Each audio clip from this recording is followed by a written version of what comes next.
আসসালামু আলাইকুম। আমন্ত্রণ বাংলাদেশ পাবলিক টিভি নিউজে। সাথে আছি আমি তারিফ হাবিব। কুমিল্লার বরুড়ায় হারুনুর রশিদের লালসার বলি ৬ বছরের নিষ্পাপ শিশু ঘৃণ্য অপরাধী এখনও পলাতক। কুমিল্লা থেকে তথ্য ও ভিডিওচিত্রে মোহাম্মদ মহিবুল্লাহ ভূঁইয়ার পাঠানো ডেস্ক রিপোর্ট। কুমিল্লার বরুড়া উপজেলায় এক নারকীয় ঘটনায় মাত্র ৬ বছর বয়সী একটি নিষ্পাপ শিশু যৌন নির্যাতনের শিকার হয়েছে। গতকাল মঙ্গলবার ২ জুন বিকেল আনুমানিক ২টা থেকে ৩টার মধ্যে উপজেলার ১৪ নং লক্ষ্মীপুর ইউনিয়নের ২ নং বড় কালিকাপুর গ্রামে এই হৃদয় বিদারক ঘটনা ঘটে। অভিযুক্ত ধর্ষণকারী হারুনুর রশিদ পেশায় একজন গাছি। ঘটনার পরপরই পুলিশের চোখ ফাঁকি দিয়ে পালিয়ে যান এবং এখনও তিনি আইনের আওতার বাইরে রয়েছেন। ঘটনার দিন দুপুরে শিশুটি তার সমবয়সী এক বন্ধুর সঙ্গে বাড়ির পাশের বাগানে নিশ্চিন্তে খেলছিল।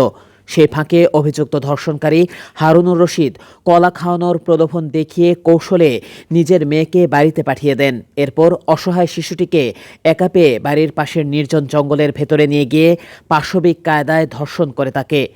শিশুটি যন্ত্রণায় কান্নায় ভেঙে পড়লে নরপশু হারুনুর রশিদ তার কোমল মুখ নিষ্ঠুরভাবে চেপে ধরেন এবং গাছ কাটার কাটালি দেখিয়ে মুখ না খোলার হুমকি দেন। নির্যাতনের পর শিশুটি কান্নাকাটি করতে করতে বাড়িতে ফিরে আসে। তার অসহায় চেহারা ও অবিরাম কান্না দেখে বড় বোন সঙ্গে সঙ্গে মাকে ডেকে আনেন। জিজ্ঞেস করলে ভয়ে কাঁপতে থাকা ছোট্ট শিশুটি ধীরে ধীরে পুরো ঘটনা খুলে বলে। বড় বোন জামা সরিয়ে দেখতে পান শিশুটির শরীরে নির্যাতনের স্পষ্ট চিহ্ন রয়েছে। পরিবার তাৎক্ষণিকভাবে শিশুটিকে কুমিল্লা মেডিকেল কলেজ হাসপাতালে নিয়ে যায় এবং বর্তমানে সে সেখানে চিকিৎসাধীন অবস্থায় রয়েছে। পুলিশ অভিযোগ পেয়ে দ্রুত ঘটনাস্থলে পৌঁছলে অভিযুক্ত ধর্ষণকারী হারুনুর রশিদ ততক্ষণে পালিয়ে যান। স্থানীয় সূত্রে জানা গেছে, অভিযুক্তের বাড়ি লাকসাম খিলা এলাকায় এবং তিনি দীর্ঘদিন ধরে শ্বশুরবাড়িতে ঘরজামাই হিসেবে বসবাস করে আসছিলেন।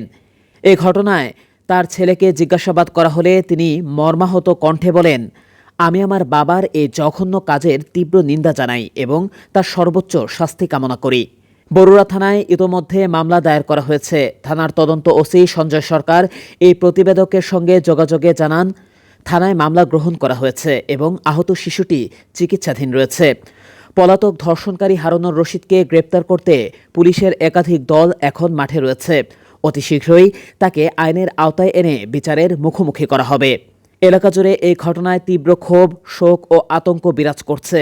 স্থানীয় বাসিন্দারা অভিযুক্ত ধর্ষণকারী হারুনুর রশিদের অবিলম্বে গ্রেপ্তার এবং দ্রুত বিচারের মাধ্যমে দৃষ্টান্তমূলক শাস্তি নিশ্চিত করার জোর দাবি জানিয়েছেন। প্রিয় দর্শক, এই ছিল এখনকার সংবাদে। আমাদের পরবর্তী সংবাদ দেখার আমন্ত্রণ রইল। এছাড়া দেশ বিদেশের নানা প্রান্তের সংবাদ পেতে বাংলাদেশ পাবলিক টিভির সাথেই থাকুন।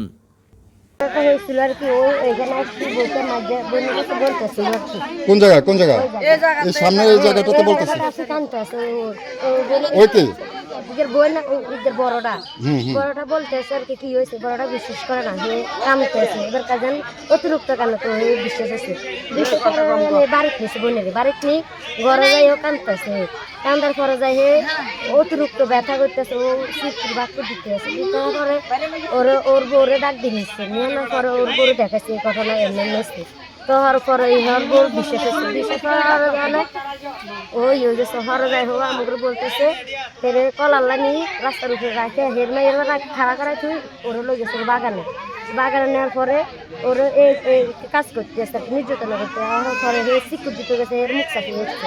ধরার পরে হে মুখ চাপি ধরার পরে কইতেছে দাঁড় শ্রেণী দেখাইছে আর কি, হে গাছ কাটে গাছের দা আসলে দা দিয়ে দেখাইছে। দেখানোর পরে হে ভয় পাই গেছে, ভয় পাই এর আবার ফ্যান ফরাই দিয়ে লোকে চলে আসে। লোকে চলে যাওয়ার পর হে একলাই আসছে বাড়িতে আমরা সব হরে হিয়ান তো একলাই আছে রাস্তার উপায় ঈদের লোকে দেখা। আচ্ছা, এখন আপনি এই বিষয়ে কি চান? আমরা বিশ্বাস চাই। না বিচার চান? জি। ঘটনাস্থলে কি পুলিশ আসছিল? পরে আইছিল সন্ধ্যার পরে আসছিল। সাংবাদিক সন্ধ্যার পরে আসছে। এখন যিনি দর্শন মানে ওই আকাম করছে এই অসভ্য কোথায় এখন অ্যারেস্ট করছে? ও পার করে দিছে, শাশুড়ি কাছে বাড়ি যেতে হবে, তো এই কথার সাথে সাথে বাড়ি গেছে, এর আর পায় না।